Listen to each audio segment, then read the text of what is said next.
ਅਸੀਂ बड़े स्पष्ट हैं इस मसले ते भी सोधा करने नाल ये मसला हल नहीं हुंदा, क्योंकि जे सोधा असीं मन भी लैंदे तो टैंपरेरीली सानूं लगूगा भी असी अपना जिहड़ा मसला सी हल करा लिया। पर असलीयत ये है भी कानून तो स्टैंड करेगा ना। जदों कानून स्टैंड करेगा तो उन्होंने किसी वेले भी सरकार फिर उहदे च अमेंडमेंट करके फिर एक्टिवेट कर सकती है। कोई RSS दे भेजे हुए बंदे ने जिहड़े इत्थे आके आपो अपने ढंग नाल किसानां दे इस अंदोलन नूं लीह तो लाउण दी कोशिश करदियां ने, ते बड़ी खुशी की गल है भी साडे नौजवानों ने उन्होंने फड़िया, घेरिया और पुलिस के हवाले किया। तो मेरी सारिਆਂ ਨੂੰ सुनिमर बेनती है, आने वाला समा होर भी ज़्यादा जिम्मेवारियां नाल लंघेगा। आने वाले समय में तुहाडे वल सरकार का दबाव भी बढ़ेगा और होर तुसीं इहनूं अपनी जिम्मेवारियां नूं होर अहमियत देनी है और अपने इस अंदोलन नूं शांतमई रखना है। जदों तो ये अंदोलन दिल्ली पहुंचे है पंजाब तो बाद, मोदी सरकार ना तो पहला कदी ईमानदार और सुहिरद सी ते ना हुण रही है। जिन्नियां मीटिंगां होईयां उन्हां विच जो कुछ असीं किसान जथेबंदियां वल्लों किसानां दा पक्ष रखदे रहे, वो हर गल नूं तरोड़ मोड़ के लोकां दे सामने गलत ढंग नाल पेश करदे रहे। ते हर मीटिंग विच सिद्ध कीता कि उन्हां दे कानून गलत ने और इन्हां कानूनां नूं वापस ले लेना चाहिए। तो जिहड़ी जिन्ना कुछ भी वो कहिंदे सी असीं जदों गलत सिद्ध करदे सी तो सरकार उन्होंने इस तरह प्रचारदी सी जिवें असीं ये मंग करदे होईए कि ये कानून दे विच सोधां कीतियां जाण। असीं बड़े स्पष्ट हैं इस मसले ते भी सोधां करन नाल ये मसला हल नहीं हुंदा, क्योंकि जे सोधां असीं मन भी लैंदे तो टैंपरेरीली सानूं लगूगा भी असी अपना जिहड़ा मसला सी हल करा लिया। पर असलीयत ये है भी कानून तो स्टैंड करेगा ना। जदों कानून स्टैंड करेगा तो उन्होंने किसी वेले भी सरकार फिर उहदे च अमेंडमेंट करके फिर एक्टिवेट कर सकती है।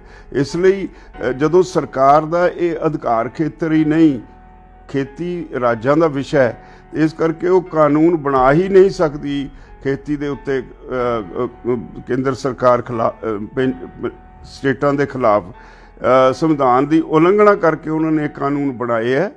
इस करके असीं इन्हां कानूनां नूं मुੱਢੋਂ ही रद्द करते रहे हैं और असीं मंग कीती है हमेशा कि ये तीनों कानून जिहड़े ने इन्हां नूं सरकार वापस लवे और किसानां नूं आर्थिक इंसाफ देवे।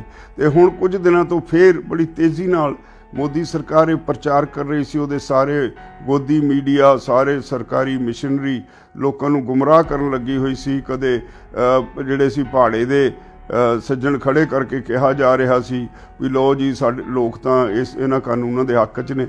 असलीयत यह है भी सरकार पैरां तो उखड़ चुकी है। वो कहिंदे सी भी किसान गलबात करन लई तैयार नहीं। उन्होंने सानूं चिट्ठी लिखी भी सानूं दसो कदों तुसीं मीटिंग करनी चाहुंदे हो, किन्हां मुद्दिआं ते करनी चाहुंदे हो, असीं तुहाडे नाल उन्हां मुद्दिआं ते गल करन लई तैयार हां। असीं उन्हां नूं कल शामी चिट्ठी लिख के जवाब दे दिता।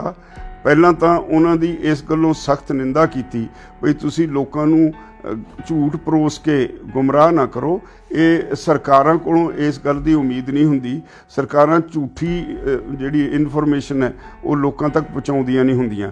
तुसीं ये माड़ा काम कर रहे हो, इहनूं बंद करो। दूसरी गल, असीं गलबात करन लई तैयार हां।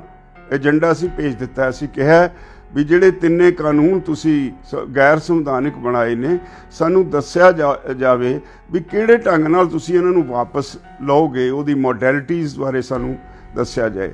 MSP किसानां दा जिहड़ा कानूनी अधिकार होवे, इहदे लई की ढंग तरीके अपनाओगे, की मॉडैलिटीज़ होणगीआं, इहदे बारे सानूं दस्सिया जाए। इस तरह असीं अपना एजेंडा सरकार नूं भेज दिता है ते और उन्होंने ये भी कह दिता है भी 29 तरीक नूं 11 बजे सानूं जदों सदोगे असीं मीटिंग च आउण लई तैयार हाँ। पर आ जिहड़ा एजेंडा है इहदे बारे सरकार अपनी स्थिति स्पष्ट करे भी ये कानूनां नूं किवें वापस लओगे, किवें तुसीं जिहड़ियां मॉडैलिटीज़ होणगीआं जदों MSP की गारंटी का कानून बनाओगे। तो इहदे लई हुण सरकार ने अपना मन बना के दसना है भी साडे नाल ओह की 29 तरीक नूं मेज़ ते बैठ के गल करन लई तैयार ने कि नहीं। हाले तक सरकार ने कन्फर्म नहीं किया। तो मैं एक अपने भाईचारे नूं बेनती करांगा, सरकार ते सरकार दीआं एजेंसियां बहुत पब्बां भार होईआं। ਮੈਨੂੰ ਇਸ ਗੱਲ ਦੀ ਬਹੁਤ ਖੁਸ਼ੀ ਹੈ ਵੀ ਸਾਡੇ ਜਿਹੜੇ ਨੌਜਵਾਨ ਬੱਚੇ ਨੇ ਉਹਨਾਂ ਨੇ ਸਾਰਾ ਕੰਟਰੋਲ ਇੱਥੇ ਪ੍ਰਬੰਧਾਂ ਦਾ, ਜਿਹੜੀਆਂ ਲੋਕਾਂ ਨੂੰ ਮੁਸ਼ਕਲਾਂ ਆਉਂਦੀਆਂ ਉਹਨਾਂ ਦਾ ਸਾਰਾ ਕੁਝ ਆਪਣੇ ਹੱਥਾਂ 'ਚ ਲੈ ਕੇ ਬਹੁਤ ਹੀ ਵਧੀਆ ਢੰਗ ਨਾਲ ਨਿਭਾ ਰਹੇ ਨੇ। ਇਹ ਹੋਰ ਵੀ ਅੱਛੀ ਗੱਲ ਹੈ ਵੀ ਉਹ ਇਹ ਖੁਦ ਮਹਿਸੂਸ ਕਰਨ ਲੱਗੇ ਨੇ ਵੀ ਇਹ ਸਾਡਾ ਅੰਦੋਲਨ ਹੈ, ਇਹਦੇ ਵਿੱਚ ਸ਼ਾਂਤਮਈ ਅੰਦੋਲਨ ਰਹੇਗਾ ਤਾਂ ਅਸੀਂ ਜਿੱਤਾਂਗੇ, ਜੇ ਸ਼ਾਂਤੀ ਭੰਗ ਹੋਗੀ ਤਾਂ ਅੰਦੋਲਨ ਦਾ ਨੁਕਸਾਨ ਹੋ ਜਾਏਗਾ। ਸਰਕਾਰ ਦੇ ਬਹੁਤ ਸਾਰੇ ਅੰਸ਼ ਨੇ, ਸਰਕਾਰ ਦੀਆਂ ਏਜੰਸੀਆਂ ਨੇ, ਕੋਈ RSS ਦੇ ਭੇਜੇ ਹੋਏ ਬੰਦੇ ਨੇ ਜਿਹੜੇ ਇੱਥੇ ਆ ਕੇ ਆਪੋ ਆਪਣੇ ਢੰਗ ਨਾਲ ਕਿਸਾਨਾਂ ਦੇ ਇਸ ਅੰਦੋਲਨ ਨੂੰ ਲੀਹ ਤੋਂ ਲਾਉਣ ਦੀ ਕੋਸ਼ਿਸ਼ ਕਰਦੀਆਂ ਨੇ। ਤੇ ਬੜੀ ਖੁਸ਼ੀ ਦੀ ਗੱਲ ਹੈ ਵੀ ਸਾਡੇ ਨੌਜਵਾਨਾਂ ਨੇ ਉਹਨਾਂ ਨੂੰ ਫੜਿਆ, ਘੇਰਿਆ ਔਰ ਪੁਲਿਸ ਦੇ ਹਵਾਲੇ ਕੀਤਾ। ਤਾਂ ਮੇਰੀ ਸਾਰਿਆਂ ਨੂੰ ਸੁਨਿਮਰ ਬੇਨਤੀ ਹੈ, ਆਉਣ ਵਾਲਾ ਸਮਾਂ ਹੋਰ ਵੀ ਜ਼ਿਆਦਾ ਜ਼ਿੰਮੇਵਾਰੀਆਂ ਨਾਲ ਲੰਘੇਗਾ। ਆਉਣ ਵਾਲੇ ਸਮੇਂ ਵਿੱਚ ਤੁਹਾਡੇ ਵੱਲ ਸਰਕਾਰ ਦਾ ਦਬਾਅ ਵੀ ਵਧੇਗਾ ਔਰ ਹੋਰ ਤੁਸੀਂ ਇਹਨੂੰ ਆਪਣੀ ਜ਼ਿੰਮੇਵਾਰੀਆਂ ਨੂੰ ਹੋਰ ਅਹਿਮੀਅਤ ਦੇਣੀ ਹੈ ਔਰ ਆਪਣੇ ਇਸ ਅੰਦੋਲਨ ਨੂੰ ਸ਼ਾਂਤਮਈ ਰੱਖਣਾ ਹੈ। ਕਿਵੇਂ ਚਲਾਉਣਾ ਹੈ ਇਹ ਲੰਬਾ ਚੱਲੇਗਾ। ਸੁਪਰੀਮ ਕੋਰਟ ਦੇ ਵਕੀਲ ਸਾਹਿਬਾਨ ਉਹ ਵੀ ਤੁਹਾਡੇ ਹੱਕ 'ਚ ਨੇ। ਮੈਂ ਅੱਜ ਉਹਨਾਂ ਨਾਲ ਲੰਬੀ ਮੀਟਿੰਗ ਕਰਕੇ ਆਇਆ। ਬਹੁਤ ਜਲਦੀ ਸੁਪਰੀਮ ਕੋਰਟ ਦੇ ਵਕੀਲ ਸਾਹਿਬਾਨ ਵੀ ਕੁਝ ਤੁਹਾਡੇ ਹੱਕ ਵਿੱਚ ਹੋਰ ਵੀ ਕਰਨ ਵਾਲੇ ਨੇ।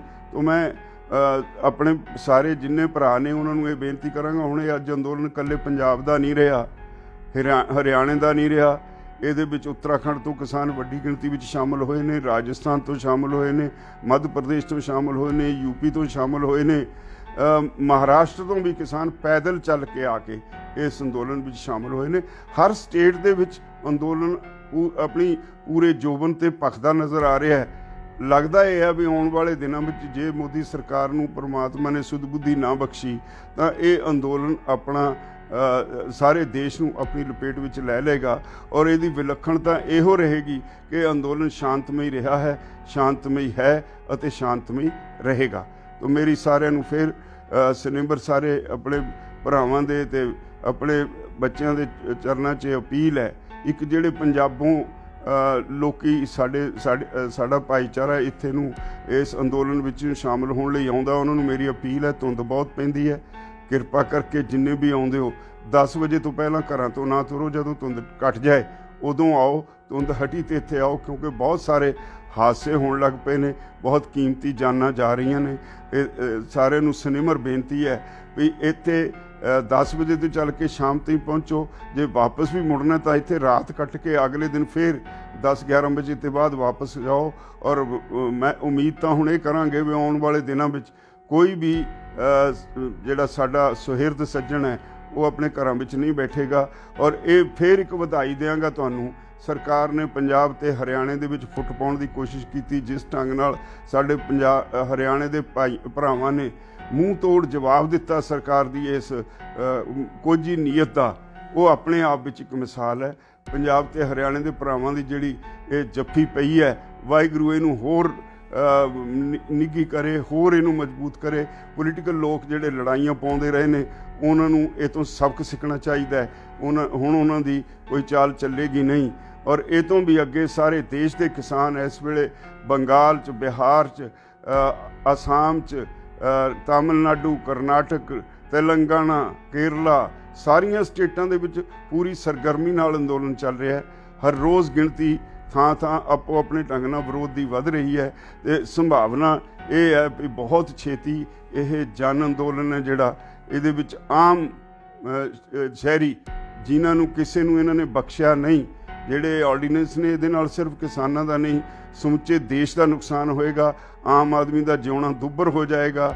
ਸਰਕਾਰ ਅੰਬਾਨੀਆਂ, ਅਡਾਨੀਆਂ, ਕਾਰਪੋਰੇਟ ਘਰਾਣਿਆਂ ਕੋਲ ਸਭ ਕੁਝ ਗਹਿਣੇ ਪਾਉਣ ਜਾ ਰਹੀ ਹੈ। ਤੇ ਮੇਰੀ ਅਪੀਲ ਹੈ ਸਾਰੇ ਆਪਣੇ ਭਰਾਵਾਂ ਨੂੰ ਵੀ ਬਹੁਤ ਹੀ ਸੁਹਿਰਦਤਾ ਨਾਲ, ਬਹੁਤ ਹੀ ਜ਼ਿੰਮੇਵਾਰੀ ਨਾਲ, ਬਹੁਤ ਹੀ ਠਰਮੇ ਨਾਲ ਇਸ ਅੰਦੋਲਨ ਨੂੰ ਚਲਾਈਏ। ਔਰ ਜਿੰਨੀ ਦੇਰ ਸਰਕਾਰ ਗੋਡੇ ਟੇਕਦੀ ਨਹੀਂ ਉਦੋਂ ਤੱਕ ਭਾਵੇਂ 6 ਮਹੀਨੇ ਅੰਦੋਲਨ ਚੱਲੇ। ਵਾਹਿਗੁਰੂ ਦੀ ਮਿਹਰ ਹੈ, ਸਾਡੇ ਲੰਗਰ ਜਿਹੜੇ ਨੇ ਬਾਬੇ ਨਾਨਕ ਦੇ 20 ਰੁਪਏ ਨਾਲ ਚਲਾਏ ਹੋਏ ਲੰਗਰ ਇਹ ਲੋ ਤਪਦੇ ਰਹਿਣ ਔਰ ਇੱਦਾਂ ਹੀ ਚੱਲਦੇ ਰਹਿਣ। ਤੇ ਤੁਸੀਂ ਸਾਰਿਆਂ ਨੂੰ ਵਾਹਿਗੁਰੂ ਸੁਧ ਬੁੱਧੀ ਤੇ ਸਮਤ ਬਖਸ਼ੇ। ਇਹ ਲੜਾਈ ਦੇ ਵਿੱਚ ਆਪੋ ਆਪਣਾ ਯੋਗਦਾਨ ਪਾਉਂਦੇ ਰਹੋ ਔਰ ਇਹਨੂੰ ਪੂਰਨ ਸ਼ਾਂਤਮਈ ਰੱਖਣ ਲਈ ਵੱਧ ਤੋਂ ਵੱਧ ਆਪਣਾ ਯੋਗਦਾਨ ਪਾਉਂਦੇ ਰਹੋ। ਉਮੀਦ ਹੈ ਇਹਦੇ 'ਚ ਆਪੋ ਆਪਣਾ ਬਣਦਾ ਹਿੱਸਾ ਪਾਓਗੇ। अच्छा, ये किसान आंदोलन आज जब से दिल्ली के बॉर्डर्स पे आया है तो आज ये सारे देश में फैल गया है। सरकार की हर चाल नाकाम हो रही है। पंजाब से शुरू हुआ, हरियाणा इसके साथ जुड़ा और उसके बाद अब मध्य प्रदेश से किसान पलवल के पास बैठे हैं। महाराष्ट्र से 2000 किसान पैदल चल के आ गया है। राजस्थान के हज़ारों किसान जयपुर रोड पे आके उन्होंने मोर्चा संभाल लिया है। और यूपी उत्तराखंड के किसान पुलिस की ज़्यादतियों के बावजूद हज़ारों की संख्या में यूपी साइड से आके बॉर्डर्स पे बैठ गए हैं। सारे देश में हलचल मची हुई है। किसान आंदोलन में शामिल होने के लिए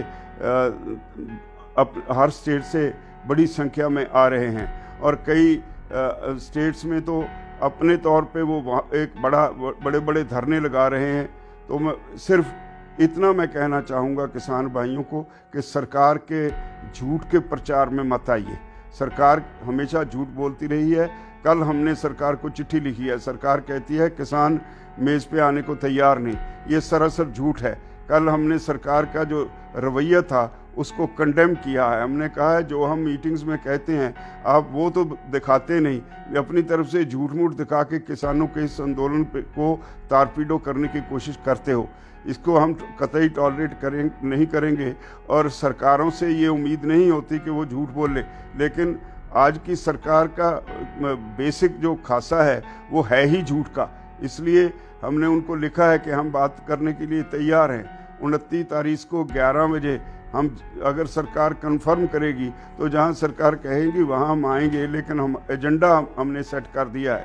हमने कहा है कि हमारी जो मांग शुरू से रही है, हम अमेंडमेंट्स बिल्कुल नहीं चाहते। हमारी मांग रही है कि ये जो तीनों कानून केंद्र सरकार ने गैर संवैधानिक बनाए हैं, इन कानूनों को वापस लेने के लिए क्या मॉडलिटीज़ होंगी वो डिस्कस करने के लिए हमें बताया जाए।